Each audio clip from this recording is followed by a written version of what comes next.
Hola, buenos días a todos. Aquí estamos un viernes más con Agustín García Calvo, hoy para hablar del tema riqueza y dinero. Ya sabéis que son dos palabras que han salido en charlas anteriores, sobre todo en la del pasado viernes, y que Agustín nos las presentaba como distintas, como diferentes. Lo que no sé si esa diferencia se podría sostener que es de una diferencia de exclusión, de modo que si, si dinero sí, riqueza no, y si riqueza sí, dinero no. El caso es que me imagino que la mayoría recordaréis y recordáis esas charlas entre amigos que acaban con la manifestación de que se cumplan algunas fantasías, algunos deseos. Normalmente estos suelen expresar cifras de dinero. Es como si las cosas por sí mismas no merecieran ya ese deseo y sin embargo si lo mereciera el dinero. No sé si esto ayudaría a que se pudieran presentar como excluyentes la riqueza de las cosas y el dinero. En cualquier caso, nos diréis ya vuestro parecer y ya sabéis que para hacerlo tenéis dos teléfonos que son el 442-7126 y el 711-1099. Lo repito, 711-1099 y el 442-7126. Buenos días, Agustín. Buenos días, Javier, y los oyentes.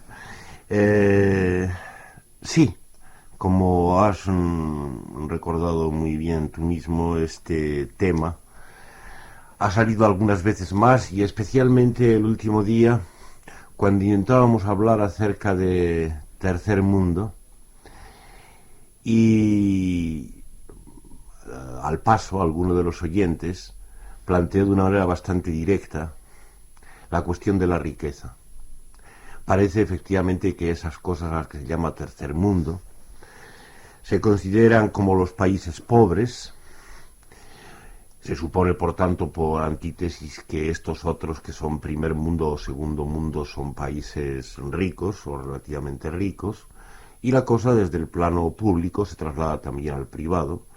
Se supone que hay pobres, que sigue habiendo pobres, deben ser esos que piden 25 pesetas para completar para un bocadillo por las calles, cada vez en mayor número, por cierto. Y por antítesis se supone que los demás, los que no alargamos la mano para pedir los 5 duros, pues que somos ricos. Bueno, esto sigue rigiendo, y como el último día hacíamos constar que la llamada pobreza de los países pobres o de tercer mundo, es decir, la miseria y ocasionalmente las epidemias de hambre y demás, tienen una relación inmediata con las formas de poder y por tanto de mentira que reinan de la manera más avanzada en los otros mundos, primeros y segundos. Esto nos requiere ahora a un intento de aclaración con la ayuda de los oyentes, es decir, no de las, como siempre, no de las ideas que ellos, cada uno de ellos pueda tener, que probablemente cuanto más personales sean esas ideas, más serán las ideas que les han impuesto, sino más bien con la ayuda de sus propios sufrimientos, desengaños y dudas consiguientes. Intentar aclarar, pues, la distinción y tal vez la oposición. Como Javier ha sugerido, no se trata simplemente de que sean cosas diferentes, de que el dinero no sea la riqueza, ni viceversa, que la riqueza tenga que consistir en dinero, sino probablemente de una oposición mucho más rígida, una oposición casi mortal. Me atrevería a sugerir que el dinero es un nombre bastante apto para designar la muerte de la riqueza, es decir, la muerte de las cosas, la desaparición de las cosas. ¿Cómo es que no son cosas del mismo orden? Yo creo que se entiende bastante bien. Cuando alguien piensa o sueña en riqueza, en ser rico, en disfrutar de riqueza, está evidentemente pensando, soñando en cosas palpables, se trate de la hierba de un campo bien cuidado a la orilla de un río, se trate del disfrute de las aguas de una bahía tranquila en el mar o en la playita del río mismo, se trate de flores o de frutos, se trate de manjares bien aderezados puestos encima de la mesa, en fin, cualquier cosa de esas que, como dicen los filósofos, se refieren a los sentidos, entran por los sentidos, como si ellos supieran que son esas cosas que llaman los sentidos, y lo sensible y lo sensitivo. Pero en todo caso, riqueza es eso, algo que está hecho para el disfrute, que está ahí para el disfrute, más o menos palpable, más o menos ensoñado.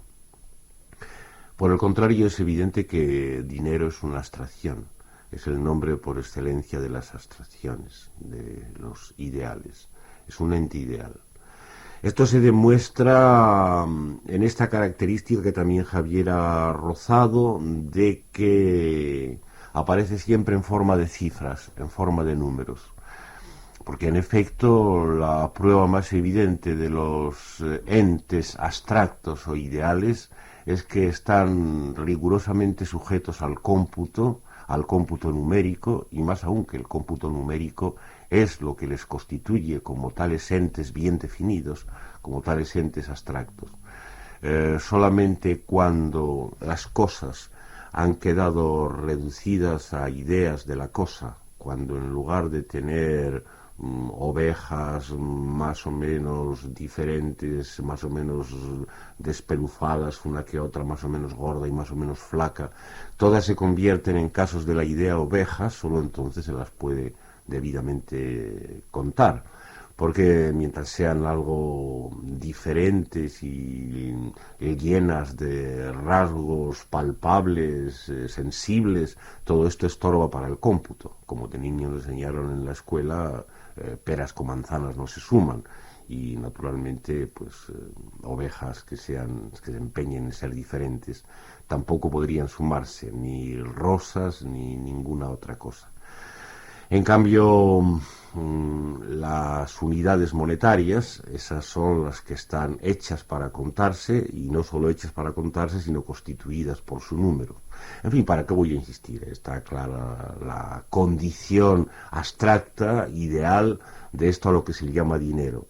Una condición abstracta y ideal que progresa según el progreso progresa, porque todavía recordamos como algo relativamente sensitivo y palpable la avaricia del avaro de los tiempos de Plauto, de Molière, del avaro que sentía alguna especie de gozo, aunque fuera muy peculiar, en el roce de las monedas de oro y de plata entre sus dedos y en el tintineo de esas monedas al caer. Bueno, todos estos últimos restos de un dinero palpable, sensible, han desaparecido, y con el progreso del progreso, como decía, el dinero es cada vez más abstracto. Cuanto más el cómputo se perfecciona, más la idealidad de la cosa avanza. Bien, pues una vez recordado esto, que es muy elemental, pero que a lo mejor hay que recordarlo porque a la gente continuamente se la está haciendo confundir riqueza y cosas con dinero, es fácil razonar, como no es demasiado retórico, demasiado exagerado, decir que el dinero es la muerte de la riqueza, porque efectivamente si riqueza era aquello para convertirse en dinero, pues tiene que perder todas sus características de palpabilidad, de capacidad para despertar el ensueño, el deseo y todo lo demás. En ese sentido se dice muerte. Y esto que se dice aquí en abstracto sería algo que, bueno, muy deseable que algunos de los oyentes nos lo contaran respecto a sus experiencias personales, a sus sufrimientos con el dinero y a sus desengaños respecto al dinero. Sí, todavía parece que no se anima ninguno. Voy a recordarles los teléfonos. Son el 442-7126 y el 711-1099. A veces en las charlas, Agustín, hay gente que admite... Bueno, aquí viene la primera llamada. ¿Hola? ¿Sí? ¿Oye? ¿Sí? Sí, ¿Oye? adelante. Sí, te oímos. Ah, bueno, a mí me parece que hay una diferencia entre tener cosas y tener dinero. Mm. Porque si tienes una cosa, solo tienes eso, una cosa, o varias, o muchas, pero son cosas en concreto. Mientras que la magia del dinero es que si tienes dinero, lo puedes tener todo. Puedes tener cualquier cosa en cualquier momento, y no cosas en concreto. Y entonces, con el dinero, todas las cosas están a tu disposición. Y es algo así como una cierta omnipotencia. Entonces es cuando se entiende que ser rico, cuando se tiene pues esa omnipotencia. Ujú. Bueno, pues eso era. Muy bien. Sí, esa era un poco la idea. Que yo iba a plantear eso que dicen de que el dinero no da la felicidad, pero compra las cosas que sí la dan. Sí, efectivamente, eso está lo más fundamental. Y bueno, esperaba más o menos que enseguida por parte de los oyentes, después de los enunciados anteriores, viniera este recordatorio que es muy necesario y muy sensato respecto a cuál es el fundamento del dinero, cuál es la raíz sobre la que ha establecido su reinado. En efecto, se suponía, como nuestro oyente ha dicho con mucha precisión, que el dinero es un equivalente de cualquier cosa, de todas las cosas, ha dicho él, tal vez exagerando un poco, pero por lo menos podemos decir de cualquier cosa. En efecto, en su nacimiento se suponía que el dinero era un representante de las cosas, una especie de signo, y que por lo tanto podía intercambiarse en cualquier momento y de diversas maneras por cualquiera de las cosas que apetecieran. Bueno, esto es el fundamento raíz del dinero. Ahora la experiencia de nuestros oyentes a la que llamo es el del reconocimiento en su vida cotidiana de que esto es radicalmente mentira, de que esto no funciona así. El dinero ha venido a ser algo mucho más que un signo de las cosas. No es verdad que sea intercambiable por cualesquiera cosas que uno desee. Más todavía, un paso más allá. Las cosas que se compran con dinero han venido a convertirse cada vez más ellas mismas en una forma de dinero, de manera que se puede llegar a decir literalmente que en la situación más avanzada, más progresada, el dinero no hace más que comprar dinero. El dinero compra dinero y apenas puede ya comprar otras cosas. En ese sentido, diríamos que este mundo en el que estamos metidos ahora es un mundo en que no hay ricos propiamente, si por ricos se entiende a aquella imagen de la dorada burguesía de gente que disfrutaba de su capital, es decir, que le hacía rendir servicios que estaban directamente ligados con el placer de los detentadores del capital. Hoy hay adinerado simplemente, y la palabra adinerado es muy afortunada porque evidentemente no solo sugiere que las cosas están convertidas en dinero, que las posesiones, las únicas posesiones son de orden abstracto, ideal, sino que la persona misma que las posee a su vez está hecha dinero ella misma, está adinerado en el otro sentido de la palabra, como se demuestra en cuanto que los más potentes, los más adinerados, son aquellos que tienen una firma que sin más es dinero, de manera que su persona es una forma de crédito y por tanto de dinero. Podemos seguir viendo con más detenimiento cómo es que el dinero en su progreso acaba por no poder comprar más que dinero bajo diferentes formas, y que por tanto la riqueza con este progreso en el sentido que se hablaba de riqueza desaparece, que por tanto ya no hay cosas que se deseen y que se puedan comprar por dinero, puesto que ya el deseo mismo está convertido en una voluntad de, por supuesto, impuesta desde arriba, en una voluntad de cosas que no son más que dinero. Pero me gustaría que más oyentes nos dieran su parecer. Sí, sí, tenemos ya una segunda llamada. ¿Hola? Hola, ¿qué hay? Sí, adelante. Mira, yo quería quería empezar con una cita de Aristóteles, que bueno, que dejó escrito que la riqueza consiste mucho más en el disfrute que en la posesión. Y bueno, a raíz de esto, yo diría que es que no sabemos vivir, no sabemos pensar o hablar sin referirnos a los objetos, pero a los objetos materializados por la compra o por el dinero que valen. Y si no, solo basta ver la mala leche que produce que te rocen un coche. Por ejemplo, vas por la calle y tal, pum, te das un golpe con uno, bueno, y eso te fastidia más y te mosquea más que si hoy te han o has tenido una bronca con la mujer, o te has dado cuenta realmente que has dejado de querer tal cosa, o bueno, muchas historias más. Y desde luego, es decir, o sea, los objetos nos sitúan en la vida, nos dan una referencia. Yo tengo un piso, tengo un coche, veo tal programa de televisión, me he comprado el último vestido y tal. Y cuando yo hablo con mucha gente y les digo que mis únicos vicios o la forma en que mejor me lo paso es sacando al perro por las mañanas o por la noche, dándome una vuelta por el parque o por el campo con él, hablando con la persona que quiero y jugando o haciendo determinadas cosas, no me entienden. O sea, que no te tomas una cerveza en tal sitio, o sea, que no te has comprado esto, que no has leído lo último, que no, pero bueno, o sea, nos hemos olvidado de vivir para nosotros mismos. Y hoy en día sí que la frase de Aristóteles está, digamos, invertida. La riqueza consiste mucho más en la posesión que en el disfrute. O sea, que nada más que eso, ¿eh? Muy bien, muchas gracias. Sí, está muy oportunamente recordado. Hay entre el disfrute, el usufructo, como dicen los juristas, y la posesión hay no solo una diferencia, sino, en efecto, una guerra a muerte, que es la misma guerra a muerte que estábamos señalando entre riqueza y dinero, solo que aquí referida a los sujetos, a los posibles usuarios.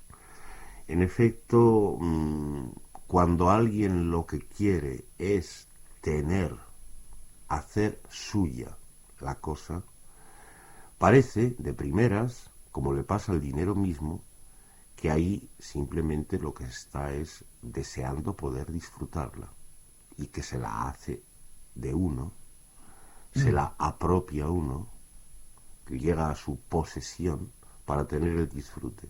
Bueno, esto es la mentira. Esta es la mentira, otra de las formas en que se puede enunciar.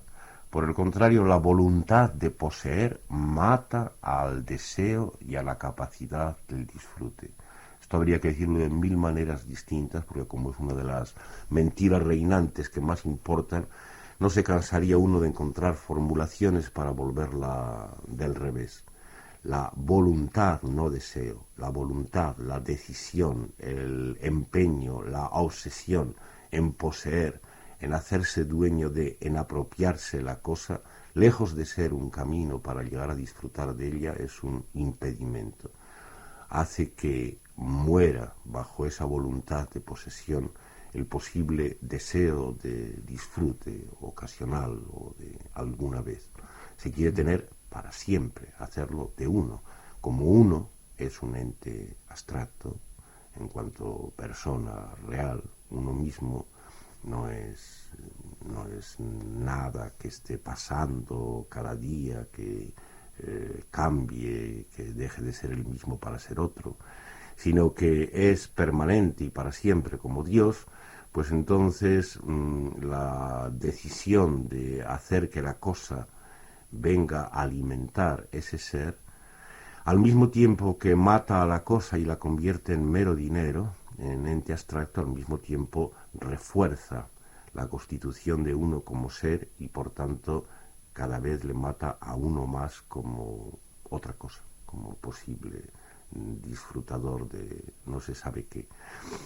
Este es el proceso, esta es la riña, la pugna, muerte entre disfrute y posesión. Lo he dicho respecto a las cosas, a muchos de mis oyentes les estará sonando que lo mismo puede referirse, por supuesto, a las personas mismas tomadas como objeto, a la relación amorosa, y reconocer que el mismo esquema se reproduce ahí, en la relación amorosa, es decir, que la voluntad, la obsesión, el empeño en la posesión, en hacer al otro de uno para siempre, en asegurarse no de que ahora le quiera más o menos, sino de que le quiere para siempre, es la muerte de cualquier posible compañía, disfrute, buenos deseos que en cualquier momento pudieran surgir.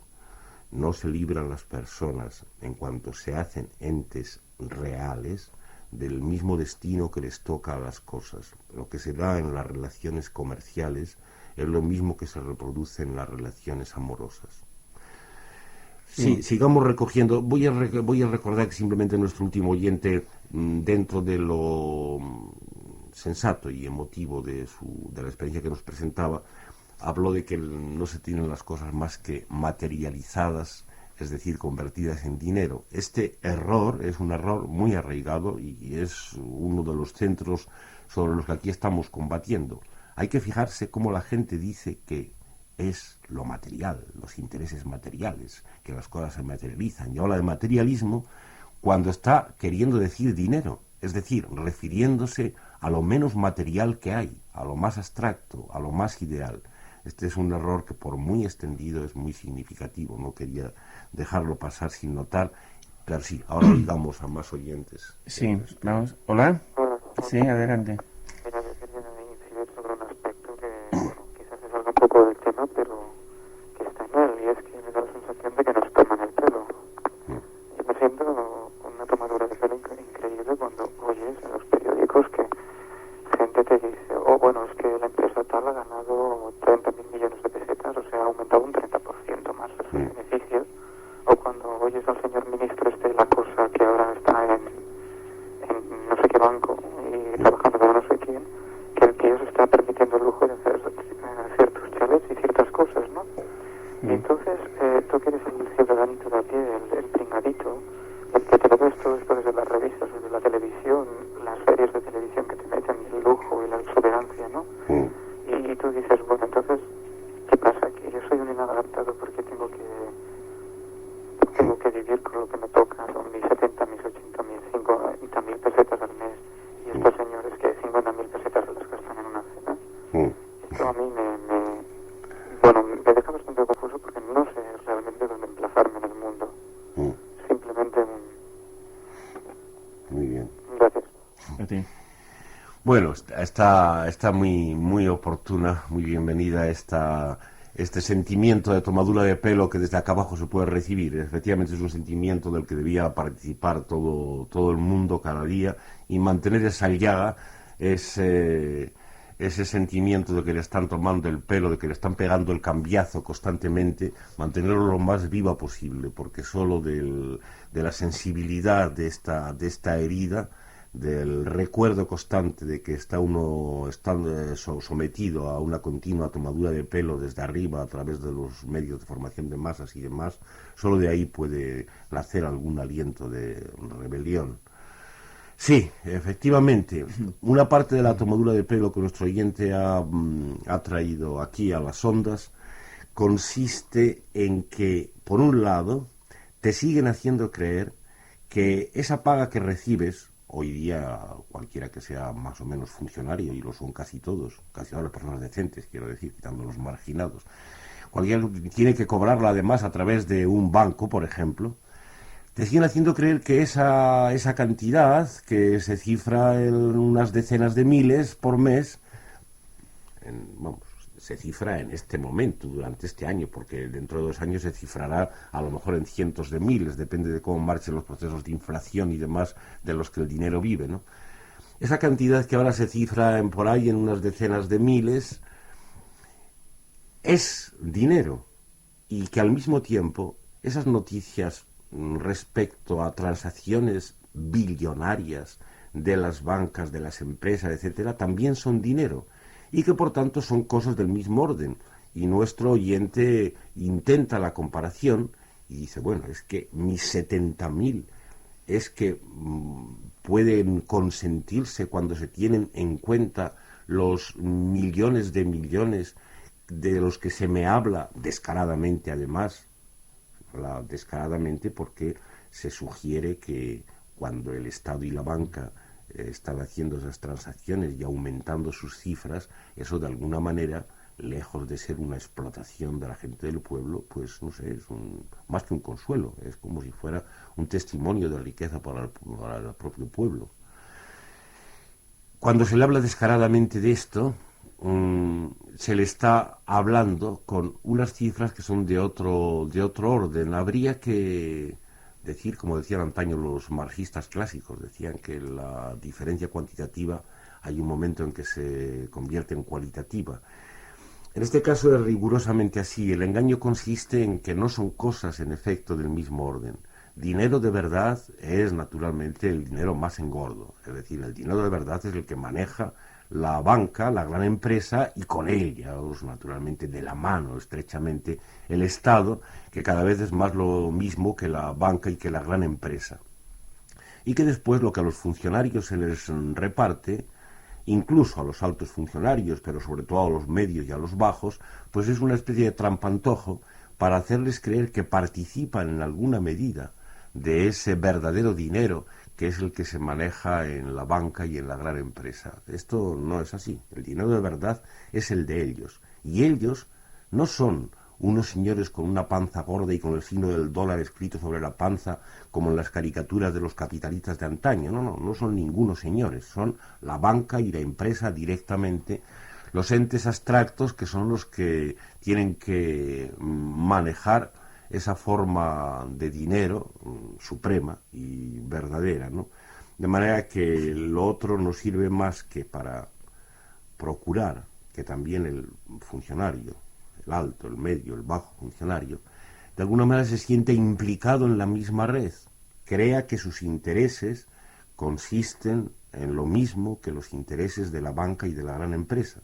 Y por desgracia es verdad. Es decir, en la medida en que uno deja de ser pueblo, carne sensible, algo capaz de disfrute, y se convierte en un ente bien constituido, en un ente abstracto, pues efectivamente, en esa medida sus intereses coinciden con los de la banca y los del Estado. Claro, se mantiene siempre la esperanza de que aparte de los seres bien constituidos, por acá abajo haya otra cosa, algo vivo todavía, algo capaz de disfrutar y no solo de poseer dinero ni de cobrar el sueldo a fin de mes. Sí, tenemos otra voz, me parece. Hola. ¿Hola? Sí. Hombre, un abrazo. Un abrazo de nuevo. Me alegro de volver a oír a Agustín y compañía. Igualmente.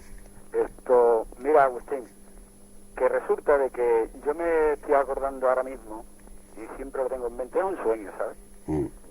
Y yo oía decir a mi abuelillo, el dinero tenía que pasarle como a los ajos, que de un año para otro no valiera, porque se secara. Sí. Entonces, ¿cuántas cosas iban a quedar abolidas? Así. Porque, claro, es que hay tanto egoísmo, se quiere tanto a eso, al Bill Metal, que desgraciadamente se olvidan de otras cosas mucho más importantes, o nos olvidamos de otras cosas mucho más importantes que podríamos convivir y compartir. Así que el dinero debería ocurrirle como a los ajos. Salud. Salud. Bueno, el sueño del abuelillo de nuestro oyente es un sueño especialmente curioso porque de una manera paradójica, contradictoria, parece como si el progreso del dinero pues viniera a cumplir ese sueño. En efecto, según los procesos de oscilaciones en el valor de la moneda, inflaciones y demás, según se van haciendo más acelerados cada vez y más necesarios para la vida del dinero, o sea, la vida de la muerte, la vida del dinero, en esa medida parece que efectivamente se cumple aquello de que como los ajos, pues el año que viene el dinero se habrá secado. Bueno, es parecido por este lado y es exactamente lo contrario. En aquel sueño que ha hecho muy bien entrar a nuestro oyente, hay este deseo profundo de la gente de que nunca más haya dinero. El sentimiento de que dinero es la maldición. que dinero es la maldición y justamente lo que nos separa, lo que nos mata las posibilidades de vida, de cosas palpables, de riqueza. Y en cambio el progreso del dinero es un procedimiento, el procedimiento por excelencia, para conseguir que a través de los sino el rico de disfrute, burgués. Es que yo creo que ahí está el error, que no es disfrute, que es ostentación. ¿Perdón, qué es? Ostentación. Yo pienso que es eso, no se disfruta de lo que sea, incluso ahí está el problema de las cosas materiales. Entonces, si a ti te gusta comer, no disfrutas comiendo algo sencillito pero bien, o yo qué sé, escuchar el viento, cualquier cosa. No lo disfrutas, sino que disfrutas ir a un restaurante que bla bla bla. Sí. O no disfrutas de un vino, cualquiera, bien, ¿no? Y a nivel de, ahí lo puedes meter todo, lo material y lo no material. El problema es que no se disfruta, es solamente tenerlo. Y claro, la lucha de tenerlo. Y cuando no tienes esa lucha por tenerlo, te dicen, ¿pero por qué? Pero si la cuestión es, lo que tienes disfrutar. A mí el problema creo que es que no se disfruta, y entonces no ser rico, claro. Sí. Lo poco que tienes, disfrutarlo. Era solo eso. Muy bien. Muy bien, muchas gracias y pasamos ya a la última llamada. ¿Hola? Hola. Sí. Mira, desde otro continente, África. Y está muy bien el programa, me encanta oírlo de ustedes. Sí. Y vamos, quería apuntar, por ejemplo, que es el concepto de alienación, que me parece que nunca recuerdo los nombres, los confundo a ustedes, ¿no? Pero bueno, lo han definido bastante bien. Perdón, habla un poquitín más fuerte que no te oímos bien. Que sí, que me parece muy bien el programa y todo el tema que estoy tratando. Y entonces aquí en Canarias tenemos problemas muy graves, ¿no? Porque no tenemos un presidente de gobierno, por ejemplo, que está acusado públicamente de ostentar riqueza y poder, ¿no? Y en cambio el presidente del gobierno, el anterior, todos los nuevos populares sabía de ostentar, pues, la homosexualidad, que bueno, un tema que a nivel no se suele ostentar por el político y él nunca lo defendió, ¿no? En cambio se sigue reprimiendo. Entonces, como eso ha ligado a la esquizofrenia, la división de la personalidad, ¿no? Y está muy bien lo de los ajos, ¿no? Porque vendría como muy bien para que vean que simbólicamente esa posesión, esa dominación que se hace del ser humano, en definitiva no llega a ningún lado, se acaba porque no disfrutan ni de su dinero, ni de su placer que pueden llevar más íntimo, ¿no? Sí. Estoy tan encantado con lo que oigo que tengo una poesía al dinero, pero que es muy fuerte, otro día se la... Sí, no dejes. Bueno. Sí, en realidad poco hay que añadir. Me alegro de que estas dos últimas intervenciones hayan presentado de una manera bastante sensible y palpable la cuestión. Cuando nuestra oyente penúltima hablaba de la ostentación, por supuesto, cuando ella había hablado del disfrute del rico, de su riqueza, me refiero más bien a una imaginería histórica que todos tenemos respecto al burgués de la dorada burguesía. Suponemos que en algún sitio, allá a fines del siglo pasado, a comienzos de antes de la Primera Guerra Europea, pues que los ricos, ya que explotaban a la gente, por lo menos disfrutaban, cumplían el deber más elemental de todos, el deber más elemental de cualquier explotador, que es disfrutar de su explotación. Pero en efecto ella tiene mucha razón cuando saca la noción de ostentación, porque justamente el disfrute posible de vinos, de comidas, como ella ha dicho, y de muchas otras cosas, queda no solo recubierto, sino muerto respecto a la condición de signo que esas cosas tienen, la etiqueta, el restaurante o lo que sea. De manera que eso es otra muestra más de lo que al principio sugería, de que el dinero en sus formas más progresadas lo único que adquiere de verdad es formas de dinero, representadas por ejemplo por marcas, por diversas señas, señas a su vez promocionadas por los medios de formación de masas, que son las que le dan valor, evidentemente dinerario, pero de ninguna manera valor para el disfrute. Nos quedaremos esperando a que nuestro oyente alguna vez nos largue por aquí por las ondas también su poesía contra el dinero desde las Islas Afortunadas, que se llamaban en otro tiempo, cuando evidentemente aquello de Olbio y afortunado no se refería tan estrictamente al dinero, sino a algunos restos de riqueza que se suponía que por lo menos quedaban por ahí, en esas orillas del océano exterior, que eran para los antiguos lo que hoy han venido a ser las Islas Canarias, es decir, una de las autonomías del Estado español, que evidentemente es una cosa bastante distinta de aquellas ínsulas. Termino simplemente recordando el enlace con el tema del otro día. No se olvide que la pobreza de los pueblos miserables, así como la de las gentes marginadas, está inmediatamente ligada con la forma de engaño y de mentira y por tanto de pobreza a que a las gentes más avanzadas y más progresadas las tienen sometidas sus estados y el capital correspondiente. Luchar contra este engaño del dinero en nosotros, en sus formas más avanzadas, es la manera tal vez más eficaz y más inmediata que nos toca de luchar contra la miseria de aquellos que están condenados directamente al hambre y a las formas más palpables y sensibles de miseria.